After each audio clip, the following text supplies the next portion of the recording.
What's going on, CrossFit Federal Way? It is Thursday, and just in case no one said it yet, happy Thanksgiving.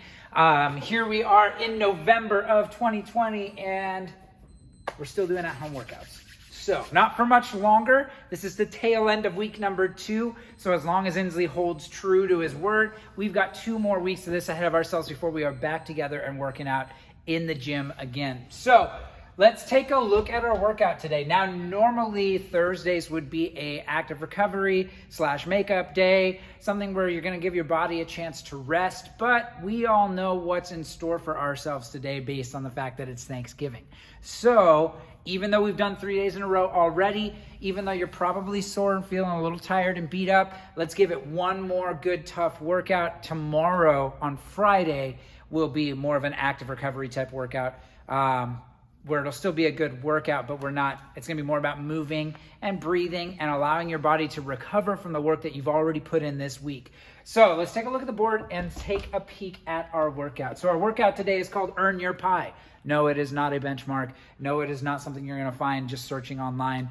But that is one of the things that we are probably working to do, is to earn our pie today so we can feel like we put in the work, and then we can not worry about tracking or counting macros or doing anything. Just enjoy the time that you have with your family, whether that's together in the same space or virtually if you're distancing and doing Thanksgiving that way. That way we can focus on our family, focus on our friends, focus on spending quality time together and not stressing out about things like how much gravy I put on my, entire plate. So with that, guys, let's talk about this workout. So this is going to be a 20-minute AMRAP, meaning as many rounds and reps as possible. Programming this from the idea of one implement and having to try to keep it simple so we can get as many of us as possible doing at least close to the same workout. But the way that this is written, it is going to go 15 deadlifts, 10 thrusters, 5 overhead squats, and then 15 bar facing burpees. If I'm doing this with a barbell, prescribed weight today for guys is 95 pounds, for gals is 65. Now I know in your head you're like, well, that doesn't seem very heavy. That's okay. Keep moving, keep breathing. 20 minutes is a long time to slog away at this workout. The weight, trust me, that barbell will feel heavy as you get further into this workout, especially with those thrusters and overhead squats. But the goal here is try to keep moving for the whole 20 minutes. Now, we will talk about if I don't have a barbell, if I don't have 95 pounds or 65 pounds to put on that bar, how can I do this workout, whether it's with kettlebells or dumbbells or something else? We'll talk about those things here in a little bit when we talk about our movement standards. So again, 15, 10, 5, and then back to 15 bar facing burpees, 20-minute AMRAP. Let's talk about our barbell movements, starting with the deadlifts. So, got a 95-pound barbell. The deadlift itself, I'm going to make sure that as I address the bar that my legs are nice and close. So that bar is basically making contact with my shins. I know I'm wearing like baggy sweatpants, so it's harder to see, but I can feel that contact against my shins. I'm gonna grab onto the bar and make sure that I set myself before that bar comes off the ground, even though it's a lightweight, so neutral spine, and then just go ahead and stand up nice and tall. We're looking for shoulders to be behind the bar at the top. I'm squeezing my hips at the top. For 15 reps, again, they can be touch and go, but I'm gonna go 15 reps of deadlift. Once I'm done with that, I can transition straight into my thrusters, depending on how should we count that last deadlift? You know what? You could do your last deadlift and then go into your thruster from the hang. So if this was 13, 14, 15 deadlifts, from here now I can go into my thruster by dropping straight into my front squat from that hang position. So hang clean into the thruster. We then go through 10 thrusters. When we're talking about thruster, it is important that I catch that bar in the front rack position. I'm going to get my hip crease below the top of my knee, and then on the way back up, I'm pressing up into that push press. So what a thruster isn't is 2 movements. So I don't just front squat, pause, push press. That is not a thruster. It has to be one smooth motion for that rep to be considered a thruster. So I'm going straight from my front squat, jumping that bar off my shoulders to carry some of that momentum into my push press. So one movement.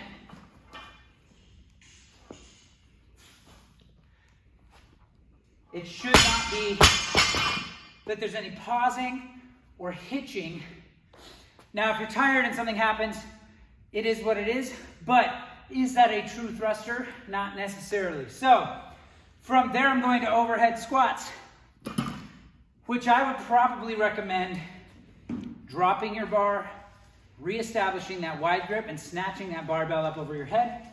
Still going into that overhead squat, taking the bar up overhead, hip crease below the top of the knee, and back up to standing. I've got 5 reps there, at which point I'm dropping into my bar facing burpees. So chest and thighs hit the ground, jumping over my bar. Same thing on the other side. Making sure that I'm actually facing my bar. This is not a bar facing burpee, no matter how much it feels like exactly the same thing. Chest and shoulders are square. Now, if you've got limited space, if you've got anything else like that and your burpees look a little different, that's okay. If you're trying to do this the way it was written, we're facing the barbell the whole time. So that should be, for the most part, our movement standards if we're using a barbell. Now, if I've got dumbbells, I can do the same thing. So let's say I have a pair of dumbbells. My deadlifts, super simple. I'm going to grab my dumbbells towards the back, heads of the dumbbells touch the ground, stand up nice and tall. Same idea, I'm standing up in a regular stance here, so hips come all the way through, shoulders are bent down and back.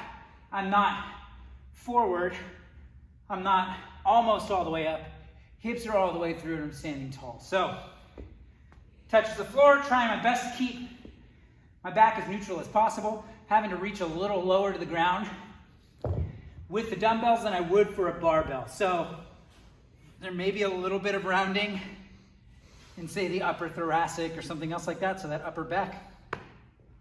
But do your best. It's not a light enough or a heavy enough weight that a little bit of flexion in the back shouldn't cause a big issue, but that's not something where we want to justify, oh, it's not heavy so I can move poorly. We're going to do our best to keep that chest tall, keep that back neutral as we're reaching for the floor. Now for the thrusters, again, if I've got 2 dumbbells, I can go straight for my deadlifts. Say that was 15. I'm going to clean my dumbbells up, and good old classic dumbbell thrusters. Now for the overhead squat, what I'm going to recommend here, if I'm using dumbbells, 2-handed overhead squat with a dumbbell, is it possible? Yes. Is it awkward? Yeah. So what I'm going to recommend is if you're using dumbbells, do 1 hand, double those reps. So instead of 5 overhead squats, you're going to do 10, but you're going to go 5 on left side, 5 on right side. So it's going to be a 1-arm overhead squat. I'm going to drive up with that arm that's holding the weight. My other arm can be used as a balance. Still thinking about hip crease below the top of my knee, and then all the way back up to standing. The overhead squat with a dumbbell or a kettlebell can be incredibly challenging if you lack any range of motion in your shoulders. So if you're lacking any scapular retraction or anything else up here, that's going to make that movement really hard. Hence why we'll go to 1 implement. If you really want to try 2, go for it. But that double overhead squat can be super challenging because of what you're asking out of your shoulders for the squat itself. So, is it possible? Yes. Do I want to see somebody go down and like lose a dumbbell, and if they drop one, they're probably going to drop the other and things go bouncing all over the place? Probably not, because you don't want a hole in the wall in your garage or in your living room or anything else like that. So, trying to pick something that's still going to be challenging, but more manageable. So, switching to 1 implement for those overhead squats, and then your burpees, I'm just going to ask that you go over your dumbbell. So instead of bar facing, I'm going to face my dumbbell, I'm gonna burpee. I'm gonna jump over my dumbbells. So, same sort of standard. Now that can be done if I only have one dumbbell. Maybe you look at doubling all of the reps.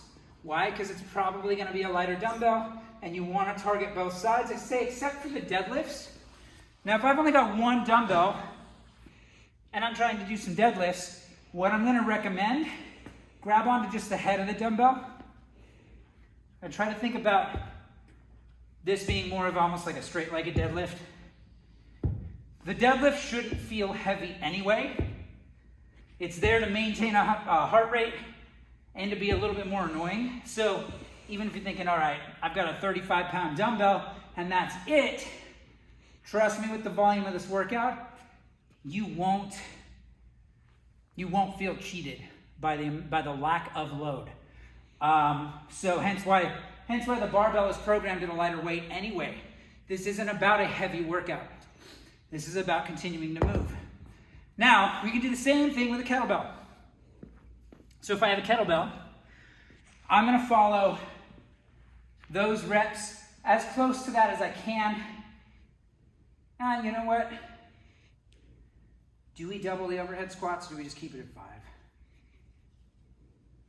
I'll leave that up to you. If you want to double your overhead squats with one implement and you want to balance out left and right, go for it.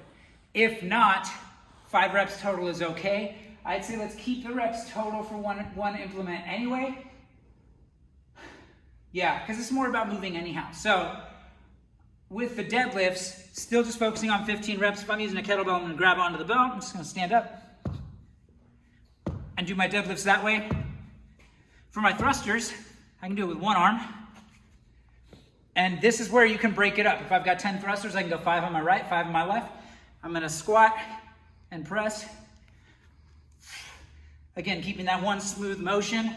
I'm not squatting, pausing, and push pressing. But I'll go 5 on that side, switch hands,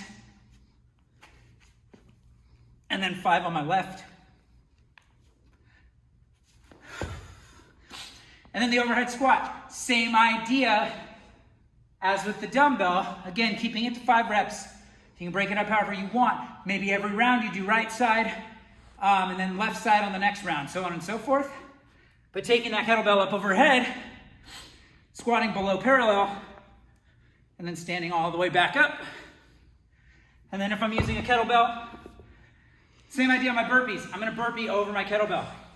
So chest and thighs hit the deck, jumping over my kettlebell